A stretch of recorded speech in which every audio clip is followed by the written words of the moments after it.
समुद्र है, फिर भारत है, उसमें भी एक तरफ हिमालय है, एक थोड़ा सा हिस्सा बचता है जो दुनिया से हमको जोड़ता है। मैं चिंतन कर रहा था कि जो सागर है उसका नाम तो महासागर है, लेकिन भारत का नाम महाभारत नहीं रखा क्योंकि वो हम पसंद नहीं करते। इतने बड़े देश में हम भारत हैं, और जब मौका लगे कोई बाहर से आए तो महाभारत कर लें, लेकिन फिर वो लौटकर भारत हो जाएं। मैं भारत विकास परिषद में से केवल भारत की बात कर रहा हूं। भारत है इसलिए हमारा संगठन भारत विकास परिषद है।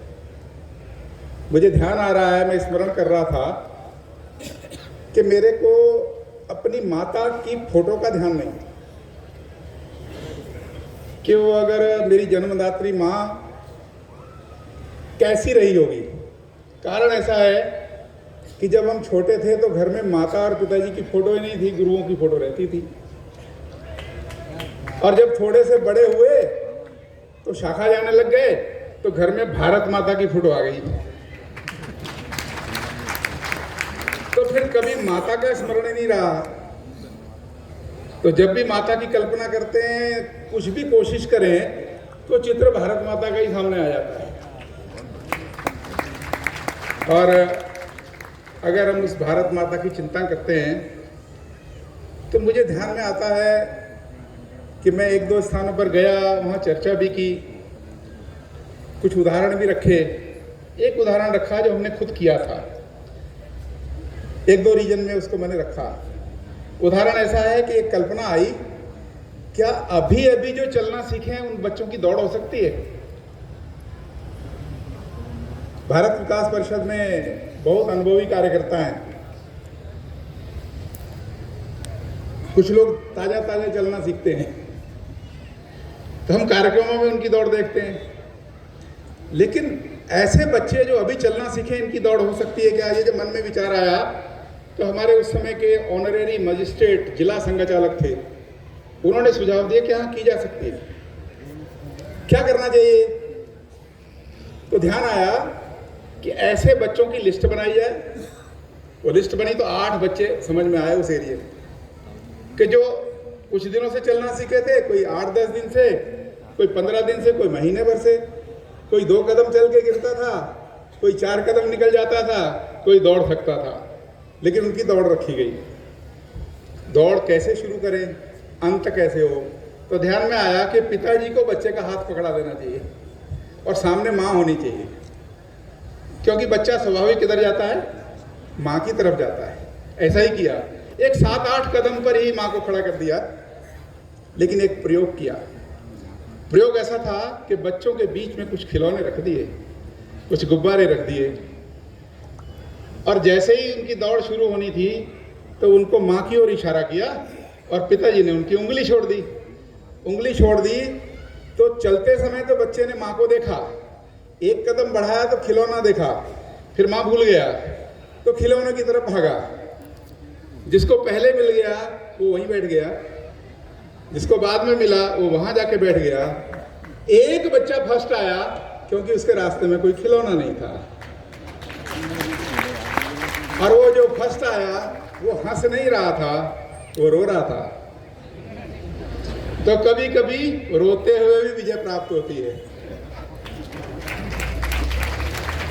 लेकिन दौड़ में हम सम्मिलित होते हैं। लेकिन ये ध्यान रहे, रो या हंसो, जीतता वही है जिसको मां मिल जाती है, खिलौने वाला नहीं जीतता। हमारे मार्ग में कई तरह के खिलौने हमारे जीवन में रहते हैं। हम उन खिलौनों का उपयोग तो करें, उतना ही करें जितने माँ का स्मरण रहे, और वो माँ भारत माता भी है। हमारे हर कार्य में भारत माँ का स्मरण रहे, इसलिए भारत विकास परिषद है। मुझे ध्यान आता है वैचारिक चिंतन भारतवर्ष का, तो आज भी हम हो सकते हैं कि हम जातियों में बटे हैं, लेकिन जातियों में बटे होना हमारी खूबसूरती भी है। हो सकता है कि हम संप्रदायों में बटे हैं, लेकिन संप्रदायों में बटे होना हमारी खूबसूरती भी है। फिर वो क्या चीज़ है जिसके कारण हम बंटते हैं तो एक नहीं हो सकते। जातियों में बंटने के बाद भी हम एक होते हैं, संप्रदायों में बंटने के बाद भी हम एक होते हैं, बिजनेस में बंटने के बाद भी एक होते हैं, तरह तरह प्रकार से हम अलग अलग होते हैं, फिर एक हो जाते हैं। लेकिन एक चीज है जो हमको एक नहीं होने देती। हम उसका चिंतन करेंगे तो भारत विकास के परिषद के कार्यकर्ता के रूप में हम अपने आप को खड़ा पाएंगे। वो क्या चिंतन है? भारत का वैचारिक चिंतन। एक घटना घटती है भारत की सदन में, संसद में 1962। प्रधानमंत्री पार्लियामेंट में है, एक सांसद खड़ा होता है, उसका नाम था डॉक्टर भाई महावीर। वो मेरठ से सांसद थे और वो सदन में एक प्रश्न करते हैं कि माननीय प्रधानमंत्री महोदय, चीन ने भारत की इतनी धरती हथिया ली, आपने सदन को बताया क्यों नहीं? ये प्रश्न था पार्लियामेंट में। तो पंडित जी ने आगे से जवाब दिया, बैठ जाओ बैठ जाओ, जिस धरती की तुम बात करते हो उसमें घास का तिनका भी नहीं होता। देखिए, जैसे ही उन्होंने कहा तो प्रधानमंत्री के स्टेटमेंट के बाद ऐसा लगता था कि बैठ ही जाएंगे, लेकिन वो और जोर शोर से खड़े हो गए और सदन में अपनी टोपी उतार दी और उनके सिर पे बाल नहीं थे और कहते हैं कि पंडित जी, मेरे सिर पर भी घास का एक तिनका नहीं है, लेकिन किसी की क्या मजाल के यहां आके कदम ताल कर जाए। जैसे ही ये उत्तर सुना तो पंडित जी को ध्यान आया कहीं भूल हो गई। वो भूल जो 1962 से पहले से चली आ रही थी, आज भी हमारे बीच में है, उसका चिंतन करेंगे। वो भूल क्या थी?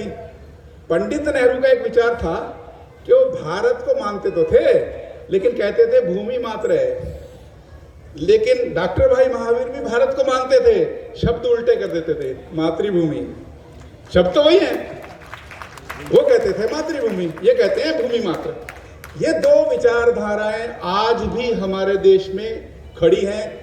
इस विचारधारा के अवरोध में ना तो जाति आती है, ना पंथ संप्रदाय आते हैं। आप लोगों को आश्चर्य होगा कि अगर आप लोग ये समझते हो कि राम जन्मभूमि की समस्या हिंदू मुस्लिम थी, तो मेरा अपना मानना है कि वो हिंदू मुस्लिम नहीं थी, वो इसी विचार की समस्या थी। बहुत सारे हिंदू उसके विरोध में थे। तो हमको समझ में आएगा कि संप्रदाय कहीं आड़े नहीं आते, वो हमारी खूबसूरती है। जाति पंथ आड़े नहीं आते, हमारी खूबसूरती है। हमारे विचार हमारे आड़े आ सकते हैं। उन विचारों के बाद अगर हम अपने आप को पक्का कर लेंगे तो हमारा ध्येय, हमारा लक्ष्य हमारे सामने परमानेंट रहेगा। अब थोड़ा सा और चिंतन करते हैं। एजुकेशन डिपार्टमेंट में आते हैं। आज़ादी के बाद हमारे देश में भगवान राम के बारे में पढ़ाया जाता था, ऐसा नहीं कि नहीं पढ़ाया जाता था, लेकिन पाठ क्या होते थे? बादशाह राम, बेगम सीता। ये सिलेबस में था, अगर पुराने लोग जानते हो, 1954 तक रहा। बादशाह राम, बेगम सीता। वर्षों लग गए भगवान राम और माता सीता होने में। क्या कारण था? क्या कारण रहा होगा? यही वैचारिक धरातल था। जो लोग कहते थे, हम पहले पढ़ते थे, प्राइमरी स्कूल में हमने पढ़ा क ख ग, तो गौ से गणेश जी पढ़ाया जाता था। फिर कुछ लोगों ने आवाज उठाई, नहीं नहीं, गणेश जी पढ़ाएंगे तो हमारे तो संकट हो जाएगा, मूर्ति पूजा हो जाएगी, ये नहीं पढ़ाएंगे। तो क्या पढ़ाना चाहिए? गधा पढ़ा लो। गणेश जी बनना स्वीकार नहीं, मैं नहीं कह सकता, वो स्वीकार नहीं है। फिर लोगों ने चिंतन किया शिक्षा विभाग में कि नहीं नहीं, गधा तो ठीक नहीं है। तो बोले गणेश जी भी ठीक नहीं है, तो फिर ठीक क्या है? बोले गमला ठीक है। तो आज तक हम क्या पढ़ रहे हैं? गौ से गमला।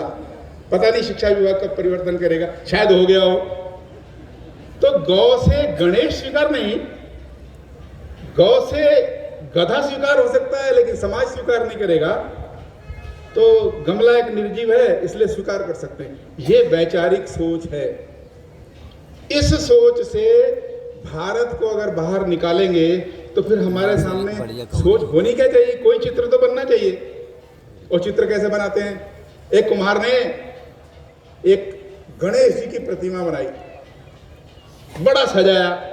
मार्केट 2-3 किलोमीटर दूर थी, तो उसकी सवारी गधा था। तो उस कुम्हार ने गधे को गणेश जी पे रखा और गधे पर गणेश जी को रखकर वो मार्केट की ओर चला पीछे पीछे। कुछ दूर चलने के बाद उसने देखा 2-3 लोगों ने प्रणाम किया है। फिर देखा 4-6 लोगों ने प्रणाम किया है। शहर के पास आते आते हजारों लोगों ने प्रणाम किया गधे को। वो गधा सोच रहा है अच्छा अभी 2 लोग 10 लोग 20 और शहर में आते आते हजारों हो गए मुझे प्रणाम करने वाले। जैसे ही गधे को लगा कि मेरे को हजारों लोग प्रणाम कर रहे हैं, वो अपने स्वभाव में आ गया। और स्वभाव में आने के बाद कभी आगे वाली पैर उठाता है, कभी पीछे वाले उठाता है। इस बीच में गणेश जी गिर गए। तो जब कुम्हार ने डंडा उठाया तब गधे को समझ में आया कि प्रणाम मेरे को नहीं हो रहे थे, गणेश जी को हो रहे थे। समाज का डंडा जब तक सतर्क है, प्रणाम गणेश जी को ही रहेगा। और गधों को यह अनुभूति होती रहेगी, क्षणिक हो सकता है लेकिन मेरे लिए नहीं है। हम भारत विकास परिषद के कार्यकर्ता वो कुम्हार हैं जिनके हाथ में वो डंडा है, और समाज की चेतना को हमने उधर रखना ही है। अगर हम ये रख सकते हैं तो फिर हमें इससे नहीं पता चलता, इससे कोई फर्क नहीं पड़ता कि 10 लोगों के साथ सेल्फी या फोटोग्राफी हुई या 50 लोगों के साथ हो गई या नहीं हुई, इससे अंतर नहीं पड़ता। लेकिन मैं यहाँ जो अनुभूति कर रहा हूँ, मुझे ऐसा लगता है कि फोन की मेमोरी तो फुल हो सकती है, फोटो खींचना फुल नहीं होता कभी, इतना चलता है। और कभी कभी ऐसा लगता है कि वो जैसे दुकान के बाहर एक पुतला खड़ा रहता है, उसमें एक यूनिफॉर्म रहती है, अंदर यूनिफॉर्म बिकती है, ऐसा राष्ट्रीय अध्यक्ष को भी पुतला बना के खड़ा कर लेते हैं। इसमें संयम रखना चाहिए क्योंकि हम कार्यकर्ता हैं, और वो किस समय क्या करना, ये अनुभूति तो हमको ही चाहिए।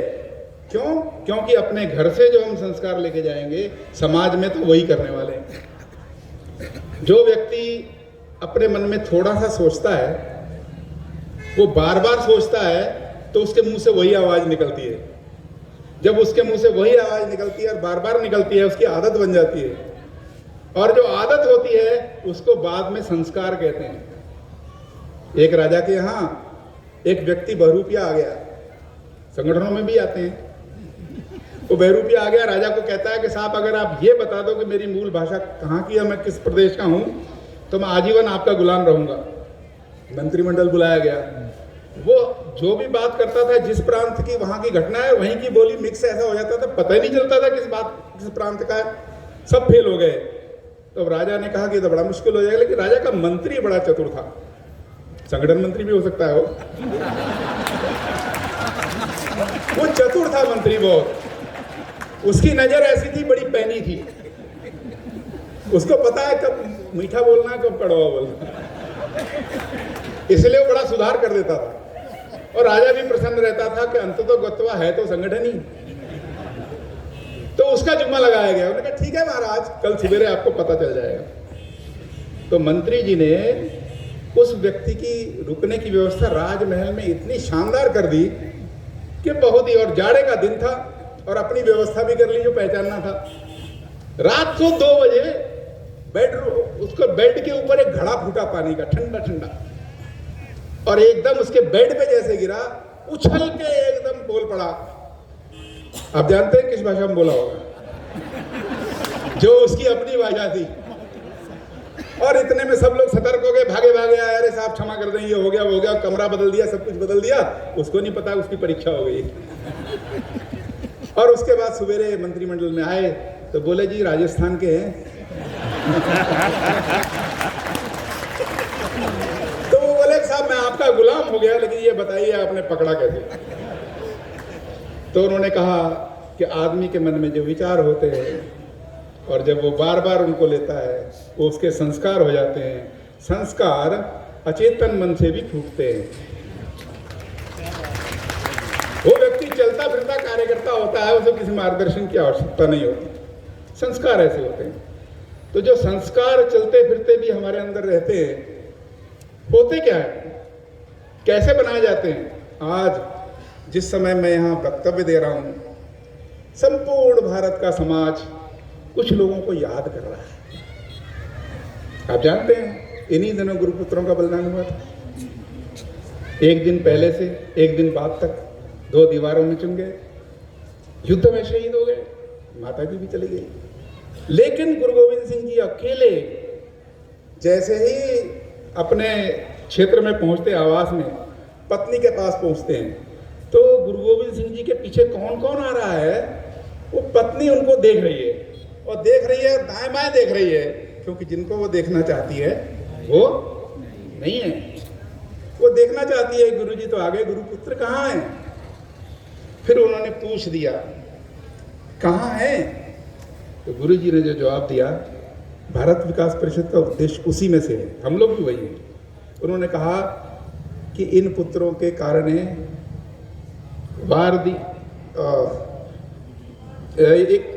इस समाज के कारण वार दिए सुत चार मुए तो क्या हुआ, जीवित कही हजार।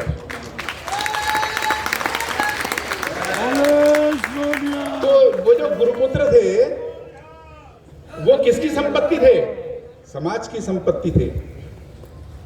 और जो हमारे यहाँ बिरला जी बॉम्बे में कार्यक्रम में मुख्य अतिथि बनने आए, तो उनके दादाजी ने कहा था, उनको एक पत्र लिखा था, उसमें लिखा था कि बेटा इतनी संपत्ति जो आपके पास है ना, कहीं इसके मालिक मत बन बैठना, तुम इसके ट्रस्टी हो, ये समाज की संपत्ति है। जब वहाँ जैन मुनि जो मंच पे बैठे थे, वो पत्र के बारे में उन्होंने चर्चा की, तब उनको बिरला जी को समझ में आया कि अच्छा मेरा कुल इतना बड़ा है। फिर उन्होंने मंच पे ही परम पूज्य सरस्वती चालक जी से कहा, मेरे लायक जो सेवा हो मुझे बताइएगा। उनके इस साइड में मैं बैठा था, उन्होंने मेरी तरफ इशारा कर दिया, मैंने सुरेश जी की तरफ इशारा किया। वो इशारों में बहुत कुछ हो गया, आगे चल के और होगा। हम जिन महापुरुषों को, जिन बड़े लोगों को भारत विकास परिषद से जोड़ते हैं, उनकी संपत्ति पर हमारा ध्यान नहीं होता, होना भी नहीं चाहिए। उनके चेहरे पर हमारा ध्यान होता है कि वो प्रसन्न है और हमारे साथ है, तो वो हमारे ही है। जब वो हमारे हो जाते हैं, हमारे सेवा के कार्य बढ़ते हैं। मुझे ध्यान आ रहा है, वैसे तो शास्त्रों की, पुराणों की बात बहुत करते हैं, लेकिन अगर समय पर कोई चीज समझ में नहीं आई, दुष्परिणाम हो सकता है। गधे के ऊपर चंदन का 1 क्विंटल वजन लाद दीजिए और 1 किलोमीटर तक ले जाइए, वो चंदन को भार ही समझेगा, चंदन नहीं समझता। हमारे शास्त्र कहते हैं, यथा खराह चंदन भारवाही भारस्य वेत्ता ना तो चंदनस्य तथा ही विप्रा श्रुति शास्त्र युक्ता ज्ञाने नहीं ना खरवद वदंती। अगर कोई बहुत बड़ा विद्वान है और श्रुति शास्त्रों का बोझ उसके ऊपर है, ज्ञान नहीं है, गधाई है। क्यों? वो भी भाड़ होता है और आपने भी शास्त्रों का भाड़ होया है। शास्त्रों को जानने के बाद अगर समाज के लिए उपयोग नहीं किया तो क्या किया? हम लोग कार्यक्रम में चर्चा करते हैं कि हम बहुत बड़े, और कभी कभी ये शब्द प्रयोग करते हैं कि भारत विकास परिषद बड़े लोगों का संगठन करता है। मन में आता है कि बड़ा कौन होता है? तो चर्चा आती है नेपोलियन बोनापार्ट के बारे में। वो लाइब्रेरी में गया किताब उठाने के लिए, किताब उठाने लगा तो हाथ ही नहीं पहुंचता वहां तक, एड़ियां भी उठा दी, नहीं पहुंचा। इतने में एक पीछे से आदमी आया, उसने आसानी से किताब उठाई, पकड़ा दिया। तो उसने कहा थैंक यू। तो उस व्यक्ति ने जवाब दिया कि थैंक यू की जरूरत नहीं है, मैं आपसे बड़ा हूं ना, इसलिए मैंने उठा दी। जैसे ही उसने कहा कि मैं आपसे बड़ा हूं, ये तो आग बबूला हो गए। नो मिस्टर, तुम मेरे से बड़े नहीं हो, लंबे हो। अब समस्या हो गई कि बड़ा कौन होता है? तो बड़ा कौन होता है, इस पर भी हमारे शास्त्र बोलते हैं, और हम भारत विकास परिषद के कार्यकर्ता इस चीज को मानते हैं, फिर बड़ा होने की कोशिश करते हैं। बड़ा होता है आदमी जन्म से, डेट ऑफ बर्थ, फिर एक ही परिवार में 2 बच्चे हो गए, कद से बड़ा हो सकता है। कई बार कहते हैं ये बड़ा है ना ये छोटा है, ये जो छोटा है ना ये बड़ा है। तो जिसकी उम्र बड़ी होती है वो कद का छोटा रह जाता है, और जिसकी उम्र छोटी होती है वो कद का लंबा हो जाता है। तो परिचय उल्टा हो जाता है। तो जन्म से बड़े होते हैं, कद से बड़े होते हैं, फिर आगे जीवन चलता है तो शिक्षा से बड़े हो जाते हैं। 13 साल की उम्र में भारत के एक व्यक्ति ने MSc किया फिजिक्स में, नाम था तथागत तुलसी, सुना होगा आपने। परमिशन लेनी पड़ी, लेकिन 13 साल में MSc हो सकती है ना। शंकराचार्य बहुत छोटी उम्र में बहुत बड़े हो सकते हैं ना। इसका मतलब है तीसरे नंबर पर शिक्षा में आदमी सबसे बड़ा होता है। इसलिए भारत विकास का परिषद का एक स्तंभ शिक्षा है। शिक्षाविद हमारे यहाँ बड़े लोग हैं, जो समाज का काम करते हैं। फिर शिक्षा के बाद शिक्षा अर्जन कर लिया तो काय के लिए किया है? शिक्षा अर्जन किया है तो परिवार भी चलाएंगे, समाज को भी चलाएंगे, उसके लिए धन की आवश्यकता होती है। शिक्षा धनार्जन के लिए, और इसका मतलब है कि शिक्षा लेने के बाद आदमी धन में बड़ा होता है।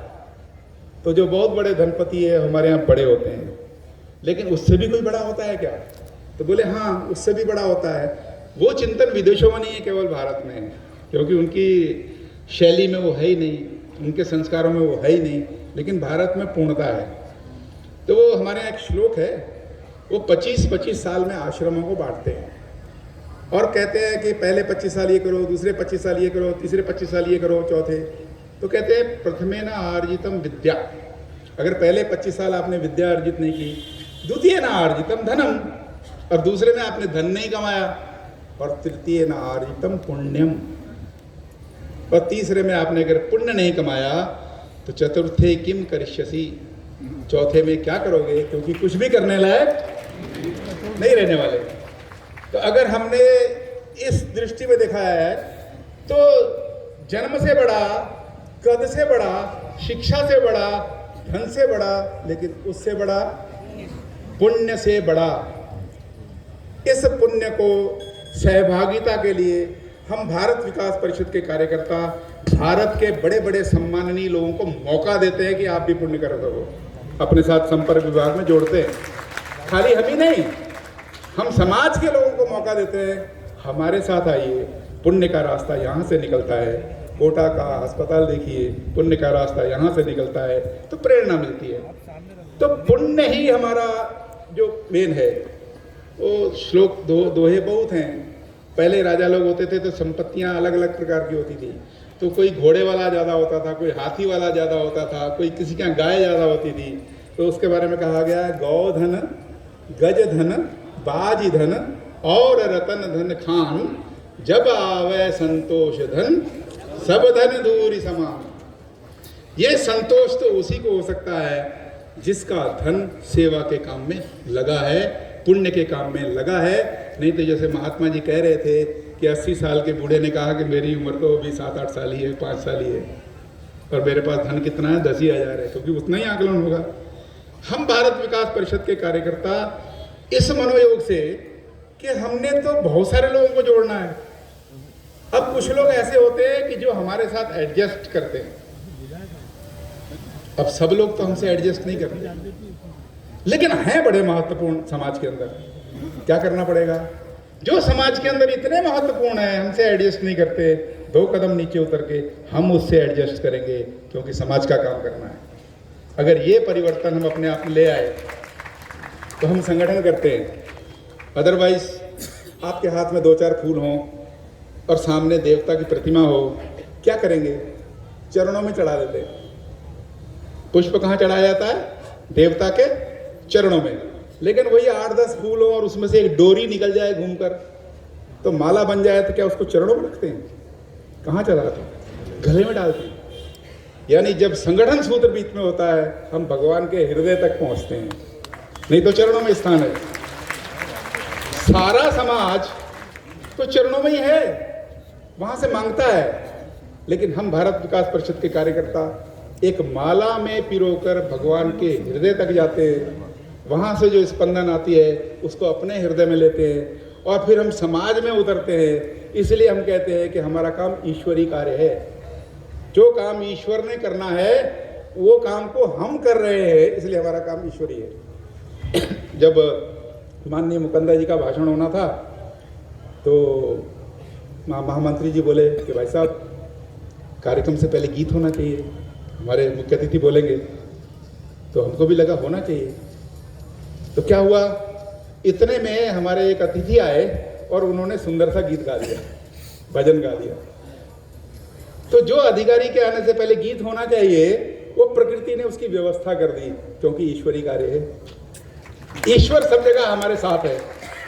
जब हम ईश्वर के साथ है और ईश्वर हमारे साथ है, तो हम में से कौन बड़ा है, कौन छोटा है?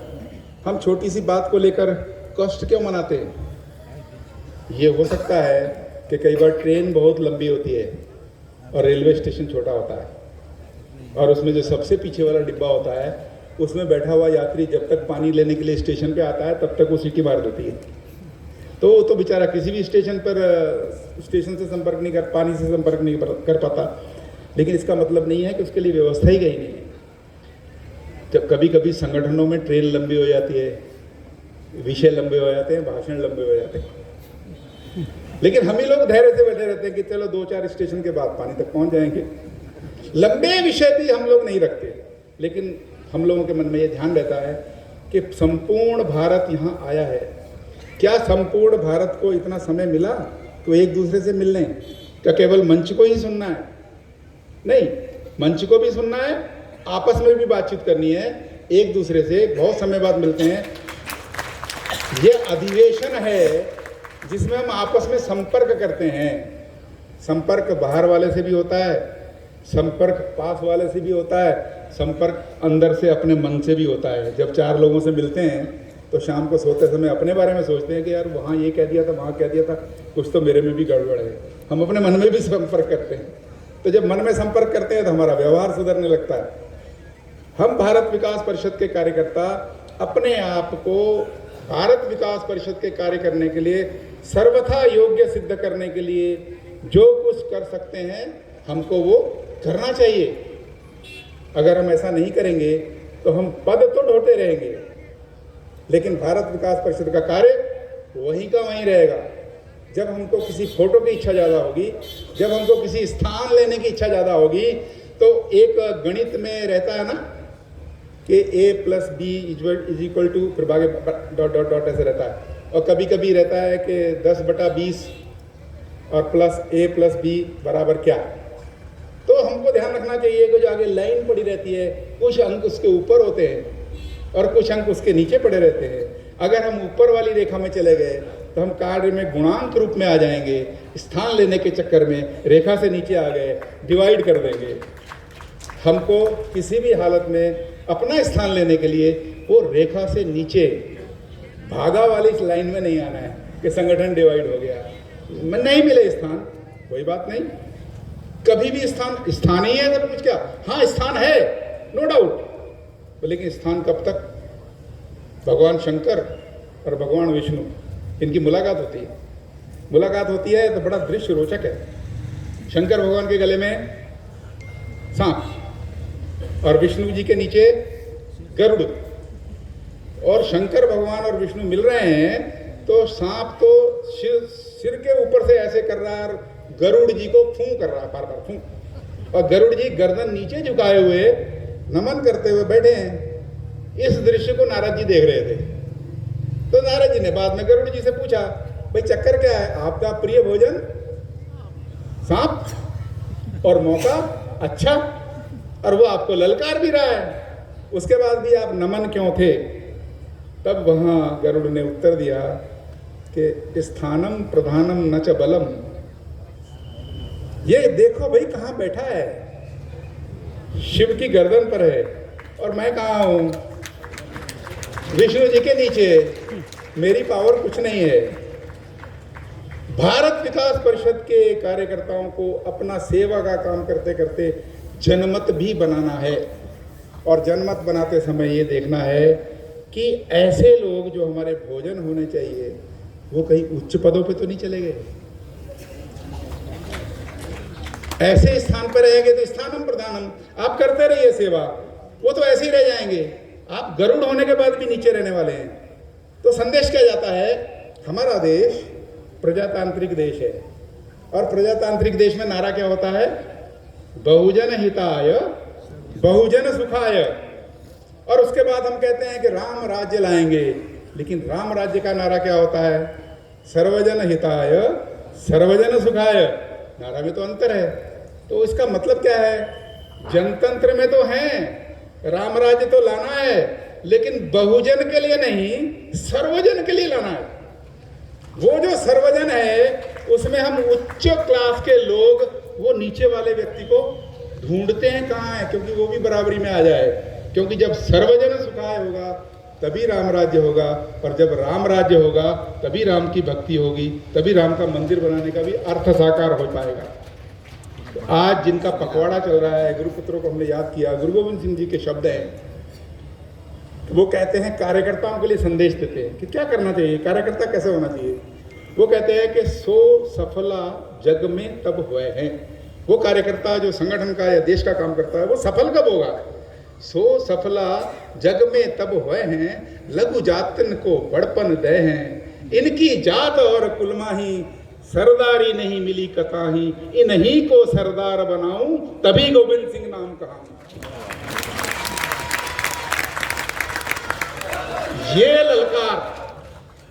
ये ललकार जिन्होंने की थी, कहीं ना कहीं उस ललकार को सार्थक करने की जिम्मेदारी किसकी है? बेशक हम सेवा का काम करते हैं, लेकिन हमारा वैचारिक धरातल कहाँ है? उधर ही है वैचारिक धरातल, वहीं हम अपने पर्सनल काम करें, अपना बिजनेस करें, लेकिन वैचारिक चिंतन हमेशा मन में रहना चाहिए। मैं अंतिम उदाहरण देकर अपनी बात समाप्त करूंगा। एक रसखान की कविता है, कहानी है, कविता है कि वो कहते हैं कि सुनिए सबकी कहिए न कछु। दृश्य ऐसा है कि 4-5 ग्रामीण महिलाएं नदी में जल भरने जाती हैं या कुएं में से जल भरने जाती हैं, और उसके बाद वो मटका सिर पे रख लेती हैं, और सिर पे एक छोटा सा कपड़ा रहता है, उसके ऊपर बैलेंस रहता है, घड़ा टिका रहता है, हाथ ना भी लगाएं तब भी चलेगा।